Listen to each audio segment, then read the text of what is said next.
Good evening. I'm Dr. Kenny Levine with Health Talk, our new health show in South Florida, seen WEYW19.com and on Uverse Channel 19. You know, this show is about all phases of medicine, from the top of your head down to the bottom of your feet. Personally, I happen to be a dentist. I'm a periodontist. I treat gum and bone disease, do laser therapy, do dental implants, cosmetic surgery, and our patients range in age from 3 or 4 days old to about 100 years young. We happen to be in our practice here. We just celebrated 37 years in Tamarack, and we look forward to many, many more years. I'm here tonight with Dr. Cory Lessner. Dr. Lessner, welcome. Welcome. Thank you so much for having me, Kenny, and congratulations on your anniversary. Yeah, it's not bad. It's kind of nice. There used to be cows in the backyard behind the office, and now they're condominiums. Cory, you're originally from up north, and when did you want to become a physician and an eye surgeon? I was 9, I think it was maybe 2 or 3 when I decided that I was going to be a doctor.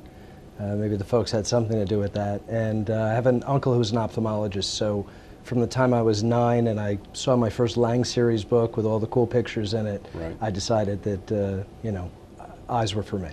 In my niche, there definitely is more of a business element. Obviously, medicine, as you know, has become more of a business. We've had to become a little bit smarter about what we do, right, because between the insurance companies and the government, and yeah, I mean the cuts are coming, but the only people that wind up taking the cuts are the doctors. So there's definitely some movement toward more elective aspects within medicine to be able to keep the doors open, to be able to keep taking care of our patients. So let's talk a little bit about eyes. All right, Mm-hmm. You know a little bit about eyes. A little bit. The only exposure I have to LASIK surgery, I have a daughter, Karen, who's now 35, 36, and when she was a little girl, she wore glasses, and she wore glasses her entire life. She wore contacts, and then when she went to work in Manhattan, she calls me up one day and she says, I'm going to get LASIK surgery on my eyes.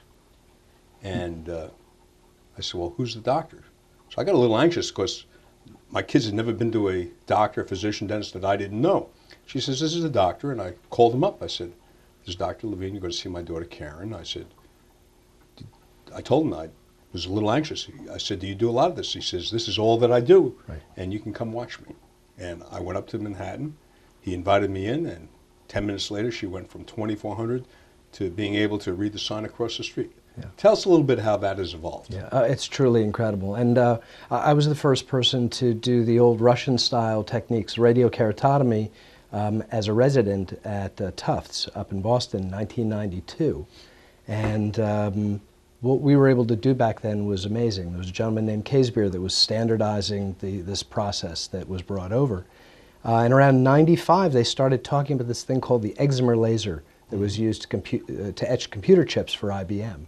And that the pulses were so precise that they didn't cause any collateral damage to adjacent structures and, right, tissues.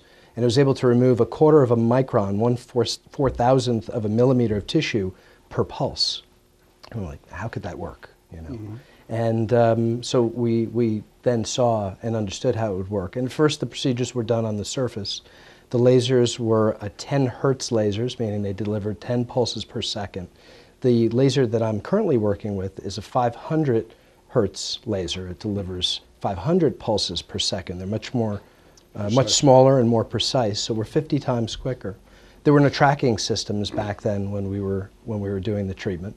Now the trackers have evolved such that this laser that, again, we were the first in this country to bring this laser in from Alcon. It has a 1,000 hertz tracker. Wow. And so it samples eye movements more than about 1,000 times per second. It has 2 millisecond latency, which means that only 1 out of the 500 pulses that it delivers could possibly be in the wrong place if the eye is, moving around as it saccades. Right.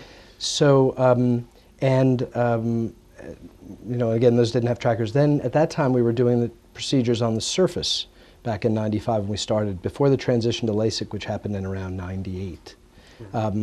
Back then we were making the flaps, the access to the middle of the cornea with an oscillating blade, right, 750 oscillations per minute.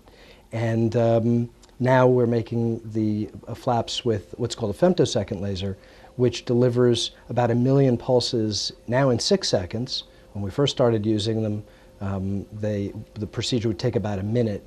Now the actual laser time is about 6 seconds to create the flaps. You know, in my practice we use a laser. We're going to talk about the difference between what you're doing and what we're doing.